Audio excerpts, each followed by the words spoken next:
And your voice in is the faint. next... Oh, I'm struggling to hear you. Sorry. really? Okay. I'll start afresh. Good evening, everyone. We can hear you. Can you hear me now? Yes, you are clear. You can Hello, can you hear me now? We can hear you. All right, thank you very much. I am Princess Ifi Ade, and I am glad to have you here. Tonight,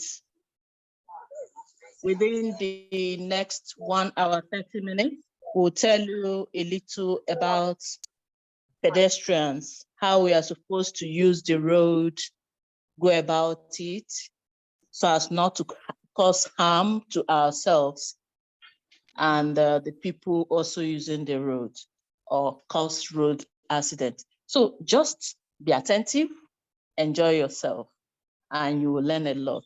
Thanks for joining us.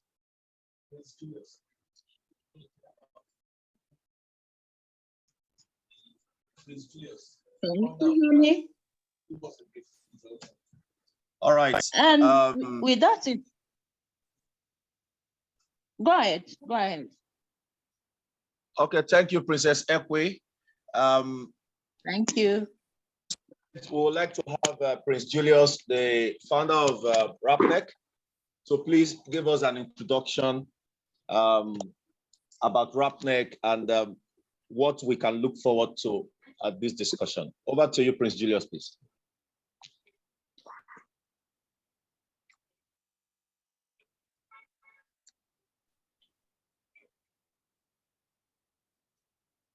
Prince Julius, could you please unmute yourself? Hello. Yes, hello. We can hear you now. Good evening once again, everyone. I'm Prince Ogu Julius. Good evening, sir. Good evening, sir. Yeah, the CEO of Road Accident Prevention Network Center and the chairman of the Coalition of Road Safety NGOs in Nigeria. In November 2021, the UN Decade of Action on Injury Prevention, or summarily called the Action Plan for the new Decade of Action, was handed over to the Nigerian government as directed by the UN and WHO by our organization, signaling the beginning of the new Decade of Action in Nigeria, 2021 to 2030. And the essence of that is that the UN want to reduce road traffic crashes by 50% between 2021 and 2030. In that regard, we're so committed through advocacy and by the grace of God, see how we can build synergy, partnership with other stakeholders to see how we can save more lives on our roads. Eventually, this week, the 15th of May to 21st was declared UN Global Road Safety Week. As we are talking, there is a UN program going on in Abuja for 1 week, of which we are participating. And this event, we have about 5 persons from the UN and WHO representing the United Nations with other stakeholders. And today, as God will have it, the legal framework of the next decade of action, the way forward in Nigeria, the role of road safety, the role of NGOs and others were emphasized and presented. And we are happy that the Coalition of Road Safety NGO in Nigeria, COSAN, appeared in that document as a legitimate body to coordinate NGOs and CSOs in Nigeria, towards reducing road crashes in our country. This is the 7th year Global Road Safety Week. I think it's a two years event. Every 2 years, this event takes place. And a lot of activities take place within the week, including media, briefing, press conference, advocacy visits, seminar, workshops, road shows, and much more. We are so glad that this is happening tonight. And I want to believe that it's going to be a great one. So many other meetings are on the way tonight, but this is so important. So we have to make sure we are here to see and appreciate those who have taken their time off their special schedule to be on this meeting, which will be communicated to the global community and other stakeholders. So many activities are on the way. We have the role of the media in the decade of action. It's a strong project that has been pushed or consulted by Mr. Rotimi Aroge, who has been hardworking and all that. So there are so many positive developments. I don't want to take much of your time. Mr. Ade is there. Mr. Adekule is there. Is in charge of our Abuja office here, mostly when it comes to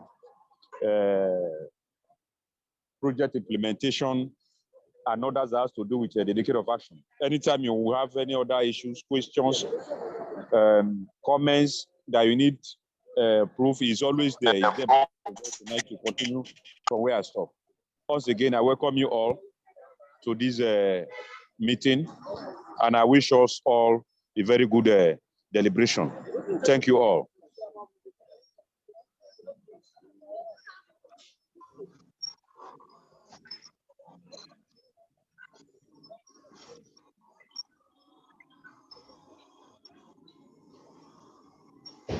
Hello? We can hear you. I'm done. I say thank you all. I think it's going to be in order if we could do a round of applause to Prince Rufus on that. I think that was a very good one. That was a very good one. All right. Tonight we are looking at working in an unregulated space. And like I said earlier, I believe it's going to be a robust discussion. Prince Rufus have opened the floor with that introduction, and I think it should be a motivation for all that we're going to be doing in the next 60 minutes or thereabout. Myself and my co-host will be doing. Dr. Oluwadamilare, please. All right, so myself and my co-host will be doing citation of the discussants in a moment. But before we do that, I would like to give the floor to the host in 1 or 2 minutes to buttress what Prince Rufus had, the foundation Prince Rufus had lead. Over to you, Mr. Rotimi Aroge. Yes, I want to thank Prince Julius. By the way, his name is Prince Julius. I want to thank My you. apologies there. My apologies there. I want to thank you for the brief introduction. It's very interesting to know that the issue of road safety is critical.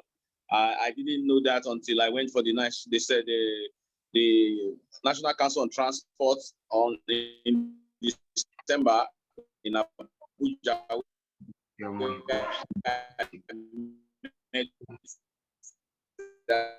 Prince Julius. And in less than 1 year, we have gone very far in our country. So it's so amazing that we're able to get that real. It's going to be fun. Everybody who's not driving is a pedestrian.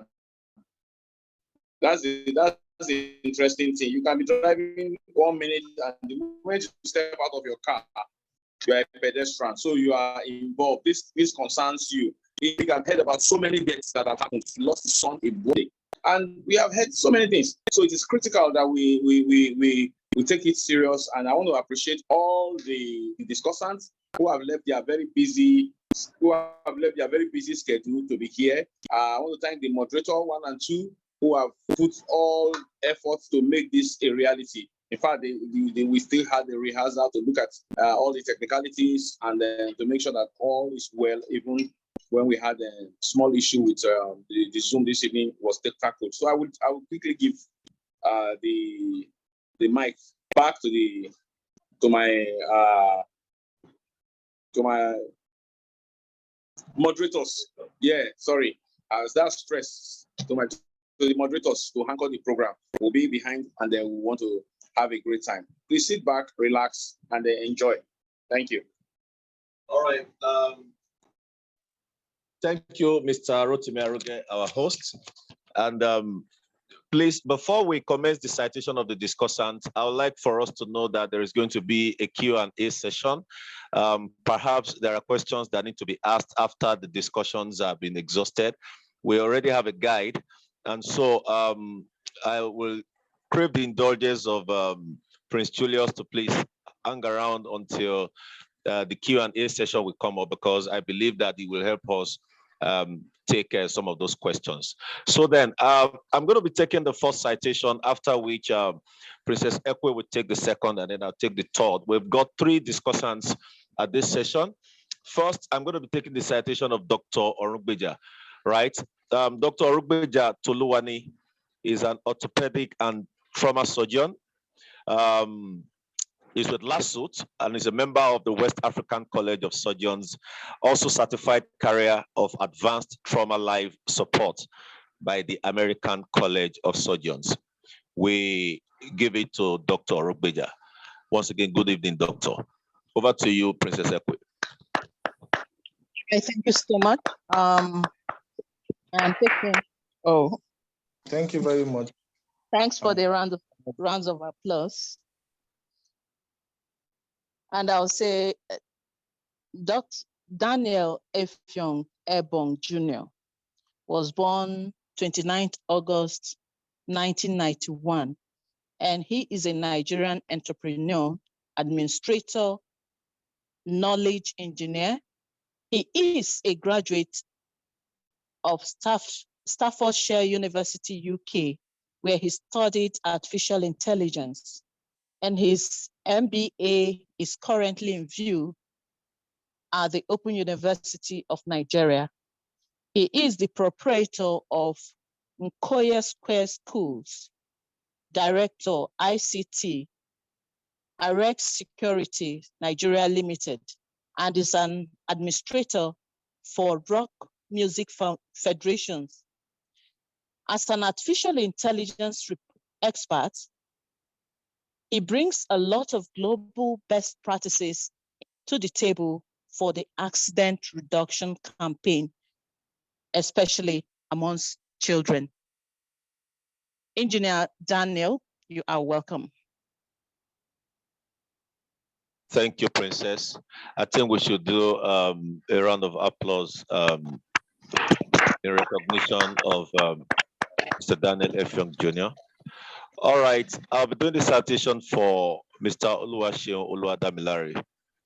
Mr. Oluwaseun Oluwadamilare has a degree in business administration and education management with over 15 years specialization in human relations and all that relates to personnel management, customer service, ease to resolve conflicts affecting working relations, and I've conducted studies to measure the behavior of the potential customer.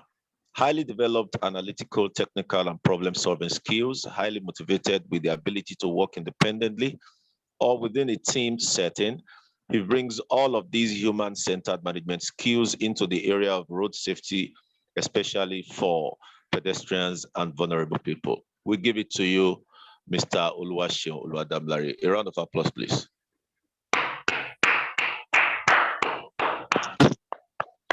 All right.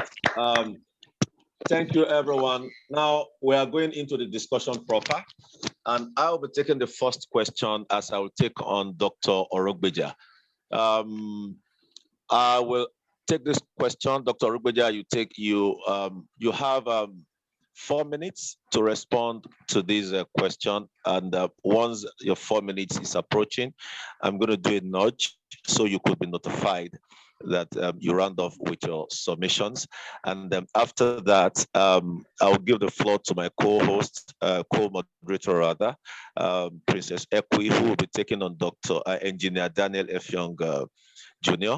And she will be engaging him in the first question at this session too. After that, I'm going to take on the third discussant, and then in succession, that way, we are going to drive through this discussion. So, Dr. Orugbeja, I would like to ask, how is walking an advantage over motorized movement or transport?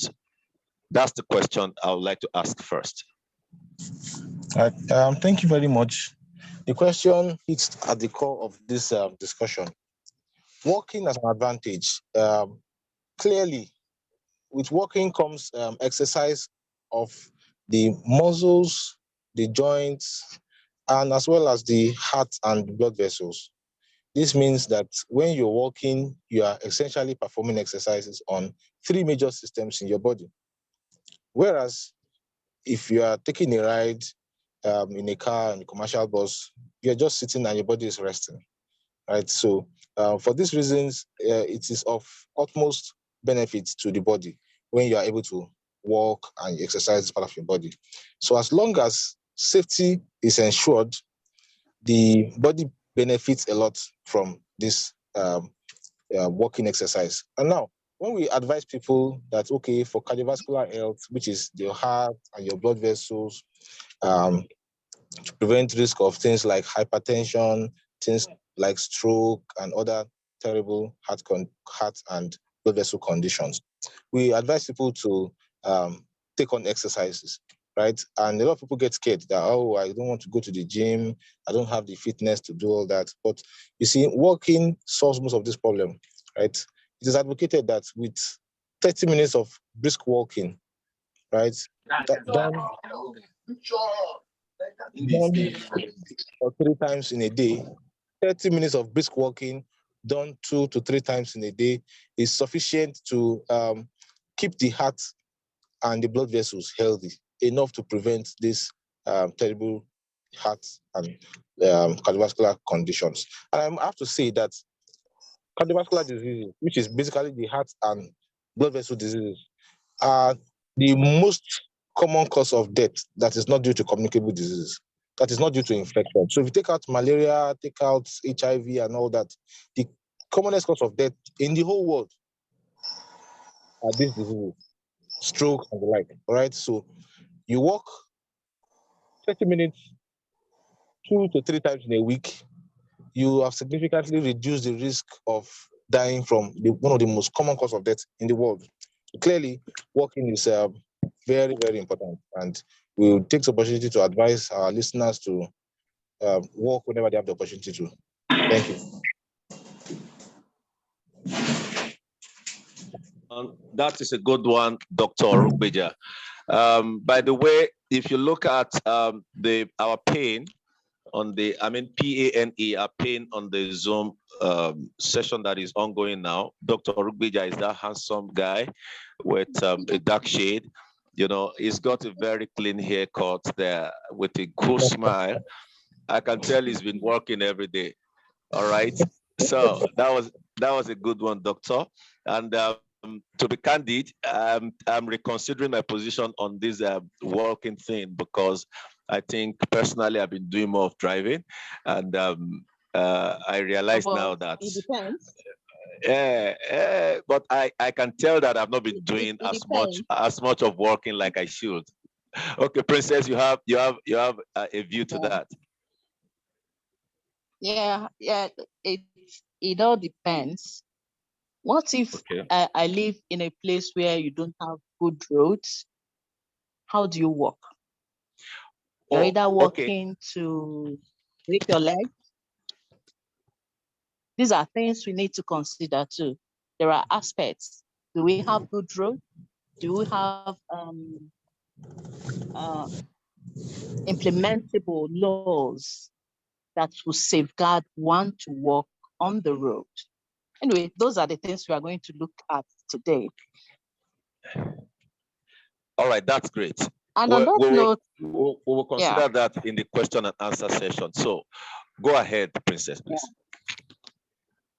All right. For Engineer Daniel Effiong Jr., I would like to ask, in spite of safety challenges, I was just talking about that, associated with working as a school owner, can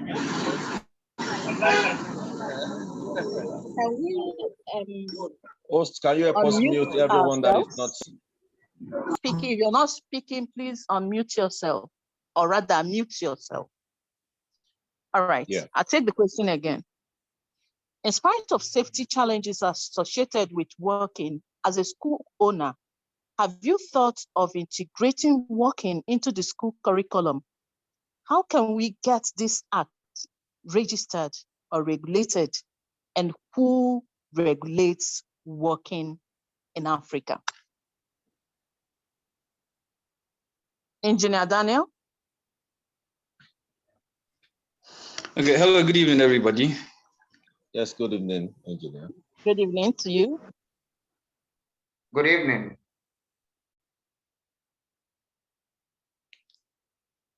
Please go ahead.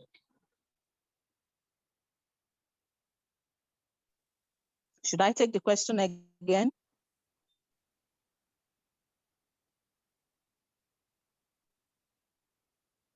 Engineer Daniel F. Young Jr. Yes, I'm here. You Hello? got my question. You got the question? Yes, I did. Yes, I did. I'm about to answer now. Oh.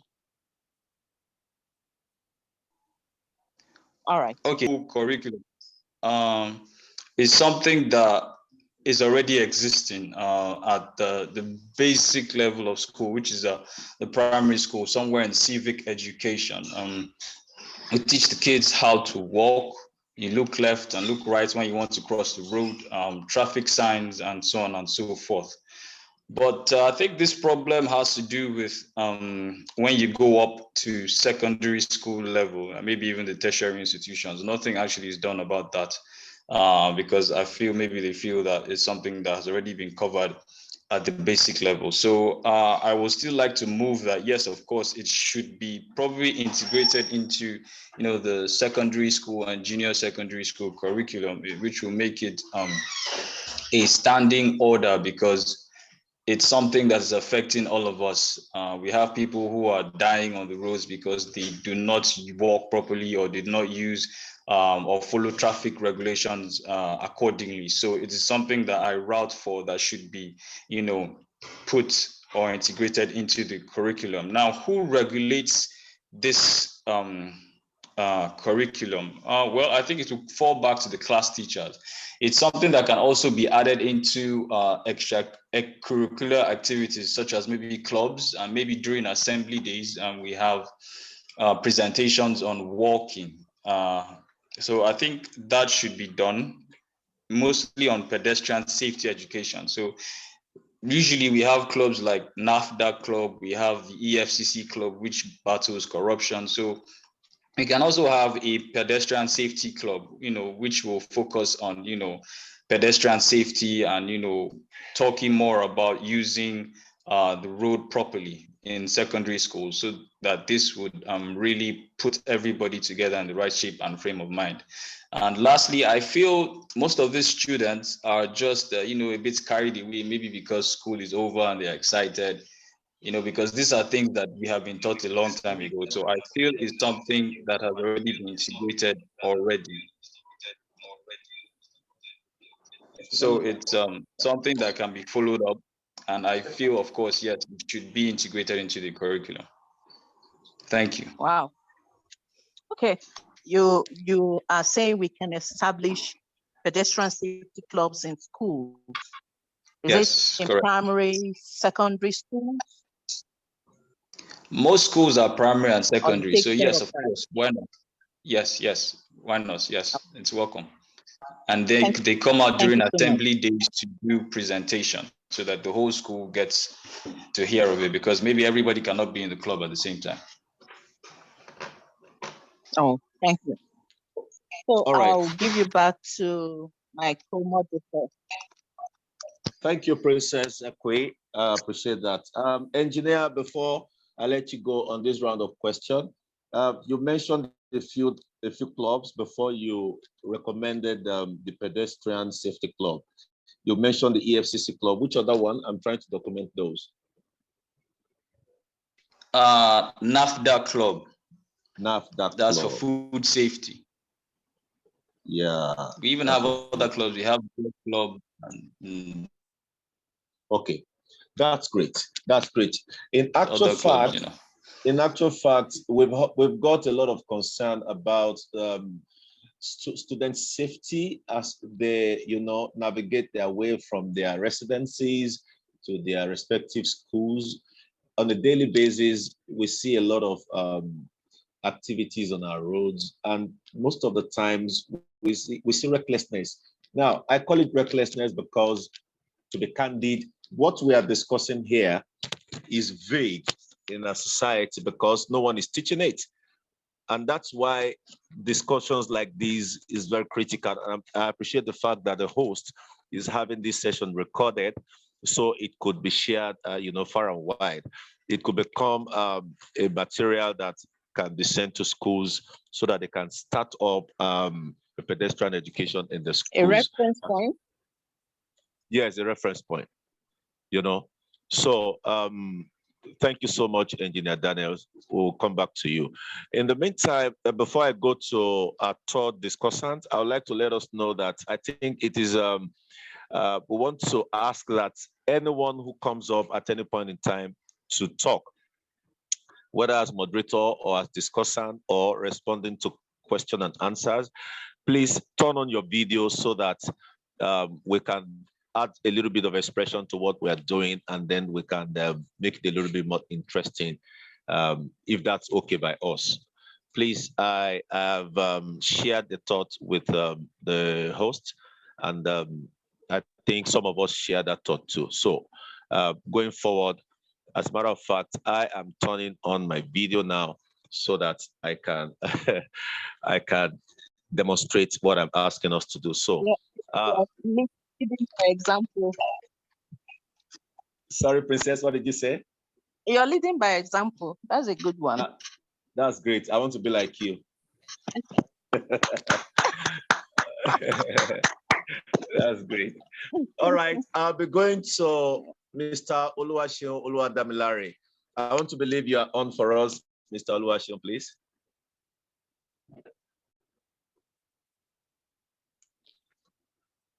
Dr. Oluwaseun Oluwadamilare, can you please unmute yourself?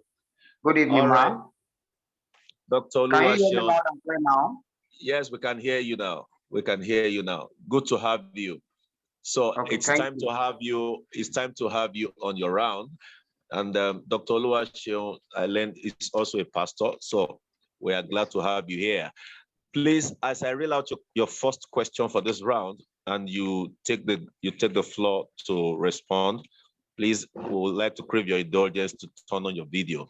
So I want to ask Dr. Oluwaseun, it's on record that pedestrians and the vulnerable in our society are the most affected groups when we talk about accident and fatality on our roads.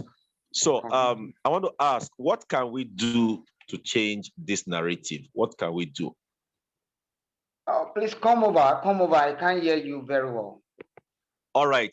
I just asked Dr. Oluwaseun. I said it's on record that pedestrians and the vulnerable in our society are the most affected group of people when we talk about accidents and fatality on our roads. So the question is, what can we do to change this narrative? Oh, thank you very much. I really appreciate as many that have speak ahead of me. And I'm trying to on the video right now. And okay. I'm trying to on the video right now. It's okay. Can you see me loud and clear? Okay, yeah, we can see you now. Okay. Now, when it comes to this pedestrian, something happened in my location, in my state today. There is a walk road that the government created, but due to the fact that people have loved this habit of selling at the roadside,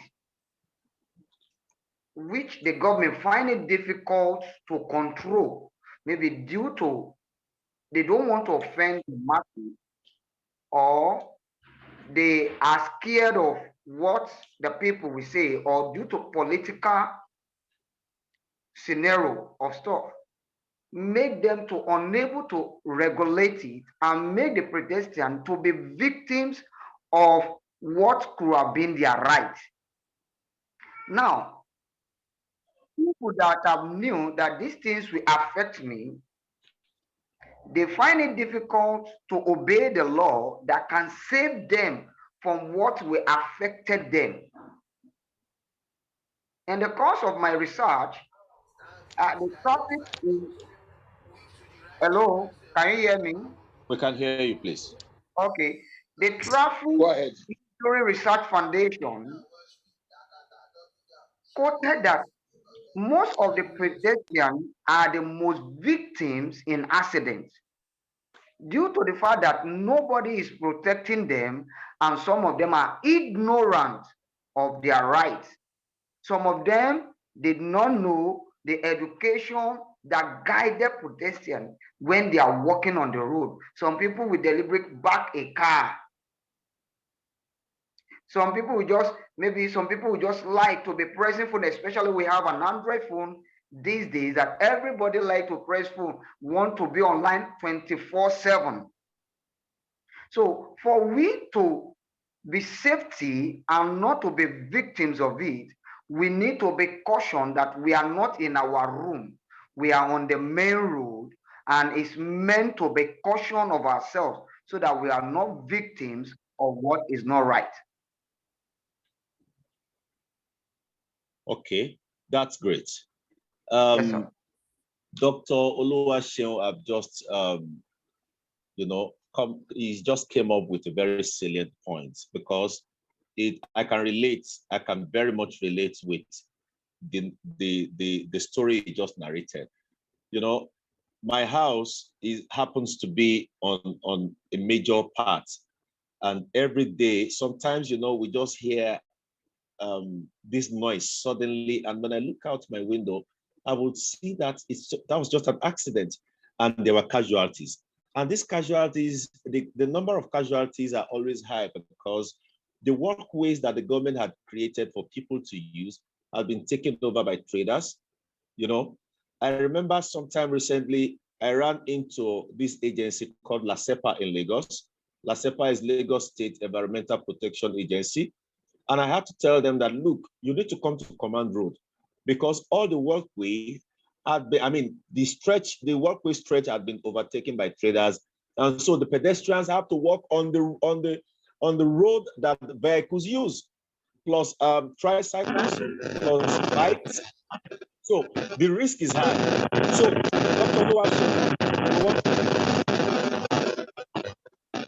It's like somebody needs to mute. Okay. So, Dr. Oluwaseun, we want to appreciate you for, bringing this story up. When we get to the Q&A session, I have a few questions to ask in this direction because the question here is, how can we change this narrative? And you have said that we need to ensure that as pedestrians, we have to take our destiny in our own hands. You need to know that your safety is your own responsibility. There are lots of people who are on the road. They are on the road and there is a stretch of traffic on the corridor, and you will see them, rather than just look at the road carefully and cross because there's traffic already, they will stand in the middle of the vehicles and they are waving for you. And I keep wondering, why are you still waving? Just cross. Just cross. Because before you know it, if anything goes wrong, you are going to be caught in between vehicles and you'll be sorry for yourself. So thank you so much, Dr. Oluwaseun. Now, before we go to the second round of questions, I would like to give the floor to Mr. Adekunle, who is an author. Sorry? Are you saying something, Dr. Oluwaseun? Okay, I thought you were saying something. No, so I am moved. When you said the second round, I'm going to speak again. All right, then. That's great. We want to give the floor to Mr. Adekunle. He's an author. He also is an activist when it comes to this decade of action, talking about safety. And we want to give him the floor. He is Elementrix Consulting. He's a lead consultant. He's got a higher national diploma certificate in business administration. He's got a master's in logistics and transportation, and he's a member of the chartered member. I mean, he is a chartered member rather of CILT UK. All right. And by the way, our host also is a chartered member of the CILT in Lagos, here in Nigeria. So, Mr. Adi Adekunle, if you are on with us, you have the next 3 minutes to share with us what you have. Thank you. And how what you have in that book can impact what we are doing tonight. Yeah, thank you, Mr. Joseph Madewale. Such an eloquent moderator. Thank you very much. Your video, please. Forgive me, I'm in a very, very, very bad area. If I on my video, the bandwidth will affect the quality of my sound. Okay, so I sacrifice the video for my audio. One of them will go, but at least because of my bandwidth, please let me just stick to the audio, please. We understand.